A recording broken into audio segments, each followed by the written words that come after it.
Olá, meu amigo, minha amiga, bem-vindos ao Portal do José e hoje a gente vai fazer um programa tratando da participação do Brasil na abertura da Conferência das Nações Unidas. Vamos falar sobre os discursos, sobre a implicação que isso vai ter na nossa realidade, no nosso cotidiano. Se você chegou agora, se inscreva no nosso portal porque aqui a gente vai dar elementos para você ter papo com seus amigos na roda das conversas. A gente vai tratar de temas que você não vê pelos grandes meios de comunicação. E obrigado por você estar replicando o nosso portal por todos os cantos, né? Então vamos ao discurso. Discursos importantes. O discurso mais importante que foi circulando no Brasil e no mundo falou contra o globalismo, meteu a porrada na Venezuela, meteu a porrada em Cuba, falou de liberdade religiosa, citou o nome de Deus várias vezes, enalteceu o patriotismo como um valor maior, o nacionalismo, as relações justas, a cooperação entre as nações, falou contra a perseguição religiosa. É óbvio que eu estou me referindo ao discurso do presidente Trump. Aí você vai se assustar de repente e falar assim, ué, mas eu vi o presidente Messias falando exatamente as mesmas coisas. Pois bem, gente, será apenas uma coincidência ou será que tem outras coisas além dos aviões de carreira? Tem o presidente Bolsonaro um repertório intelectual para redigir uma peça falando de globalismo, falando de todos esses temas, de concatenar esses assuntos em várias áreas e de, sobretudo, falar de uma forma muito rígida? Será o presidente Bolsonaro uma pessoa que amedronta outros chefes de Estado? Ou será que essa histeria que a gente vê pela internet dos youtubers, dos seguidores fanáticos do bolsonarismo, tem algum fundamento?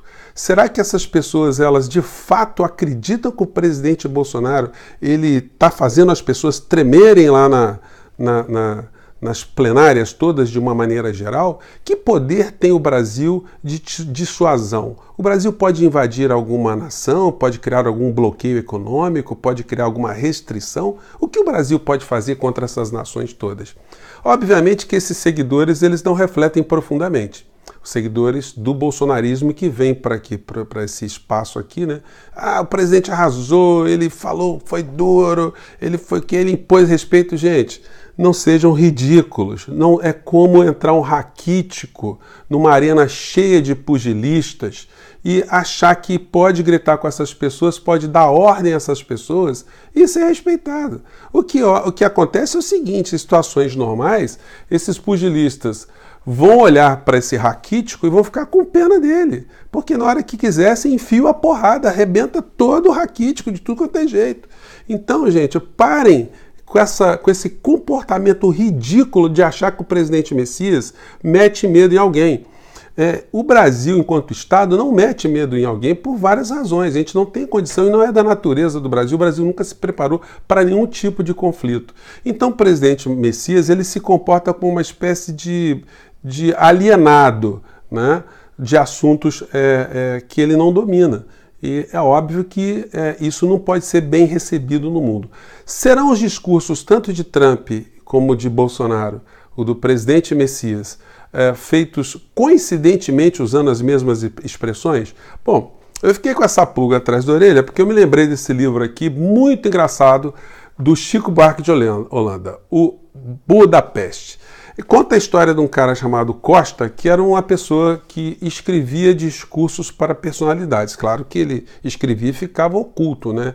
E ele se encontra com outros personagens assim também, que escreviam discursos para chefes de Estado, primeiros ministros, para políticos de uma maneira geral, para religiosos, o Papa, para escritores. Então o livro é muito divertido, porque essas pessoas elas não podem ser reveladas e elas estão por trás dos discursos. Bom, e me chamou a atenção esse livro porque quando a gente olha, por exemplo, ontem durante o discurso do presidente Messias, as câmeras da ONU, elas mostram aqui essas figuras aqui na tribuna lá da ONU, né? Aqui está o ministro das Relações Exteriores, o ministro de Notre Dame, como é apelidado por muitas pessoas, porque é uma pessoa com ideias da Idade Média. Atrás está o filho do presidente, que ambos, né, onde ambos se encontraram com Steve Bannon, que é uma pessoa que estruturou politicamente e ideologicamente a campanha de Trump e deu umas dicas aqui para o presidente Messias. Então, está aqui o elo, né? Na frente a esposa do presidente, atrás o ministro respeitabilíssimo do meio ambiente, né? É um homem considerado uma sumidade internacional em meio ambiente. E a parte triste, cômica dessa ida lá nos Estados Unidos, que foi a presença da nossa indiazinha, levada como se fosse um vaso para ser mostrada, um bibelô, tal qual acontecia durante as grandes navegações, né, lá atrás, onde os colonizadores, quando encontravam algum nativo, algum silvícola, capturavam alguns para levarem até para a corte ver como eram exóticas aquelas criaturinhas bípedes que eram encontradas em outros continentes. E lógico que os chefes de Estado, os ministros, os diplomatas que estavam lá perceberam isso. Só quem não percebe isso são os fanáticos seguidores do bolsonarismo, achando que isso tinha algum tipo de impacto. Gente, reflitam, o presidente Messias, ele entende exatamente o que é globalismo, o que é socialismo, o que é comunismo, o que é soberania nacional? O presidente, ele ataca a soberania da Venezuela e acha que a soberania brasileira é diferente, que ela tem que ser respeitada. O presidente Messias, ele criou provavelmente, até sem querer, né, sem querer do ponto de vista estruturante, né, ideológico, né, um sistema chamado o nacional-entreguismo, que é aquele onde você diz que Deus está acima de tudo, mas você entrega o Brasil abaixo de todos. Ele faz esse discurso selvagem, que é um homem protetor da floresta, enquanto as riquezas nacionais, de fato, as que interessam, estão sendo entregues a toque de caixa. Quando a gente pega aqui o editorial do jornal Carioca, da família mais rica do Brasil, né? Eles vão falando que a privatização da Eletrobras não pode ser abandonada pelo Congresso. Ou seja, olha, enquanto o Bolsonaro está distraindo todo mundo com essas coisas que ele fala lá na conferência, vamos rapidinho entregar o Brasil. Porque isso aí a gente vai fazer muito negócio, tem muita gente fazendo muito negócio, muita gente ganhando dinheiro, e esse é o papel de famílias que cuidam de meios de comunicação no mundo inteiro. Muita gente reclama comigo que eu falo muito da Rede Globo, da família Marinho. Gente, mas não tem como a gente não tocar nesse ponto, porque esse ponto é o ponto da raiz do problema, está ligado à essência do problema. Porque quem controla a informação, quem lida com a informação, junto à sociedade, exerce um controle de aplacar qualquer tipo de insatisfação da sociedade com determinada coisa ou simplesmente motivar uma insatisfação. Então, eles têm um papel que é fundamental nessa história e isso precisa ser revelado a cada ponto. Como, por exemplo, nessa questão da violência, onde eles abordam um caso muito triste, mas eles nunca mergulham fundo para mostrar que esse tipo de violência que acontece contra uma criança numa bala perdida, uma bala disparada por um policial, provavelmente, acontece porque existem bolsões de miséria onde esse tipo de situação acontece no cotidiano. Como acabar com essa situação sem acabar com os bolsões de miséria? Como acabar com a delinquência se você não cuida das gerações de crianças que são jogadas cada vez mais à selvageria?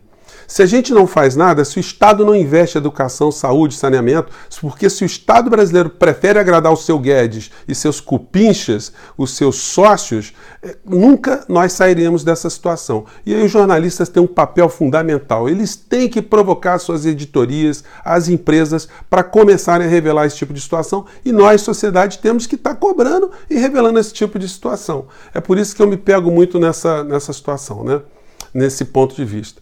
O presidente Messias, ele tentou se encontrar com o presidente Trump, mas como vocês sabem, né, o estagiário, quando ele é engraçadinho, quando ele faz piada, ele entra na empresa, o chefe, né, o dono da empresa, ele dá muito cartaz. Mas se esse estagiário passa da conta, começa a falar besteira, começa a fazer maluquice, começa a desrespeitar as pessoas e começa a desagregar a empresa, ele fica na mira do pênalti e provavelmente ele será o próximo a ser demitido da empresa, né? Não é à toa, então, que ele não conseguiu uma conversa tão amistosa como ele achava que poderia ter com o presidente Trump, porque esse sim, além de ser uma pessoa que está à frente de uma potência econômica e militar, ele tem planilhamento daqueles atos políticos que vão fazer com que agregue alguma coisa para ele ou não agregue. O presidente Trump, no discurso dele, além de ter citado todas essas coisas que Bolsonaro também citou, ele não disse, ele falou o nome de 20 países, dentre os quais a Nicarágua, Venezuela, El Salvador, Cuba, Síria, Arábia Saudita, Irã, falou um monte de nações e não tocou no nome do Brasil e nem no nome do presidente Messias. Isso demonstra que ele já está percebendo a carga tóxica, significa estar perto de um presidente que está queimado, literalmente, no mundo inteiro, enquanto uma personalidade, enquanto uma pessoa não bem-vinda. Nos Estados Unidos, são diversas instituições que não querem a presença do presidente Messias lá, e claro que o presidente Trump tem essa leitura. O ano passado, já percebendo que Macri já estava na decadência, o presidente Trump começou a tratar, já tentando não se contaminar com a desgraça que de fato aconteceria contra Macri, a derrota dele lá na Argentina. Ele já tinha esse tipo de percepção. E os argentinos estão passando, divulgando pelas redes, de uma forma muito irônica, como que a Argentina não pode contar com os Estados Unidos agora no meio dessa crise. Vou botar isso aqui só para ilustrar, para a gente finalizar nosso vídeo. O Macri todo feliz, meu amigo Trump, né? Olha aí. Macri, olha, estou em campanha, Trump. Depois quero tirar uma foto bacana contigo, né? Trump, fica mais um pouquinho aí, agora deixa eu fazer uma foto. E o Trump... O Macri, volta, Trump! Volta, meu amigo! Lá foi o secretário atrás do Trump e o Trump não volta. O Macri ficou tristinho, tá aí, desolado, sabendo que as câmeras todas estão filmando, né? Estão gravando. Então ele falou, olha, vou ter que dar um migué aqui, ter que fingir que alguma coisa aconteceu, porque pegou mal pra caramba, né? Então é isso que está acontecendo, gente. O discurso do presidente Messias foi um discurso voltado aqui para dentro, não vou comentar em detalhes porque o mundo não dá muita bola. O que deu mais bola foi o que disse o presidente Trump. Esse sim, tem um poder econômico, poder de dissuasão militar, é um homem que tem uma influência muito grande sobre todas as nações, mas detalhe, né? Ninguém mexeu com a Rússia, ninguém falou nada do Putin. Ninguém entrou em nenhuma área de conflito onde os interesses da Rússia, comandada por Putin, estão em jogo também, né?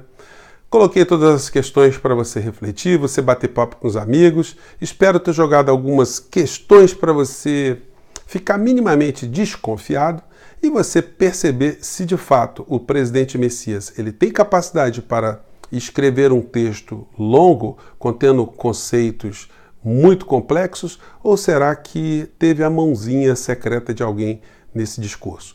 Um grande abraço, até o próximo vídeo.